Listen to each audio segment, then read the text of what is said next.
ஈரானுக்கு மிகப்பெரிய அளவிலான ஒரு புதையல் கிடைத்திருக்கிறது. இந்த புதையலால் அமெரிக்காவின் ஆட்டமே அடங்கியிருக்கிறது. இதனால் ஈரானியர்கள் கம்பீரமாக தலை நிமிர்ந்து உள்ளனர். ஈரானுக்கு என்னதான் புதையல் கிடைத்தது பார்க்கலாம்.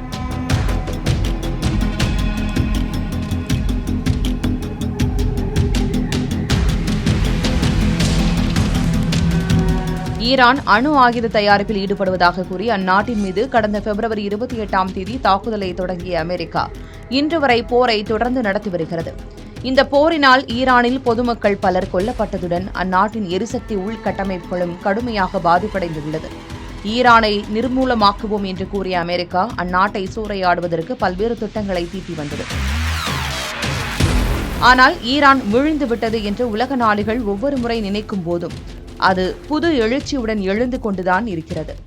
அந்த வகையில் தற்போதும் ஈரான் மீண்டெழுந்து கம்பீரமாக நிற்கிறது.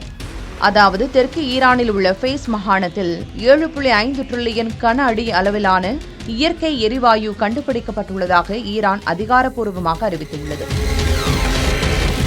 புதியதாக கண்டுபிடிக்கப்பட்டுள்ள இந்த எண்ணெய் வயலில் 5.7 டிரில்லியன் கன அடி இயற்கை எரிவாயுவை வணிக ரீதியாக பிரித்தெடுக்க முடியும் என்றும் இது 73 விழுக்காடு மீட்பு விகிதத்தின் அடிப்படையில் பிரித்தெடுக்கப்படுகிறது என்றும் ஈரான் கூறியது.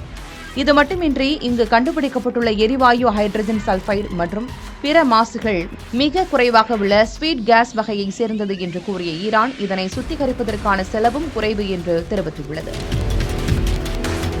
மேலும் வழக்கமான உற்பத்தி வேகத்தில் 15 முதல் 20 ஆண்டுகளுக்கு தங்கு தடையின்றி இயற்கை எரிவாயு எடுக்க முடியும் என்றும் கூறப்படுகிறது.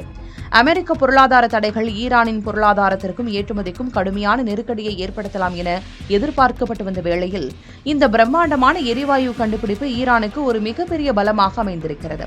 தேவையான முதலீடுகளும் தொழில்நுட்பமும் கிடைக்கும் பட்சத்தில் உள்நாட்டு எரிசக்தி தேவைகளை பூர்த்தி செய்யவும் நீண்ட கால அடிப்படையில் பொருளாதாரத்தை மேம்படுத்தவும் இந்த வளங்கள் ஈரானுக்கு பெரிதும் உதவும் என நம்பப்படுகிறது.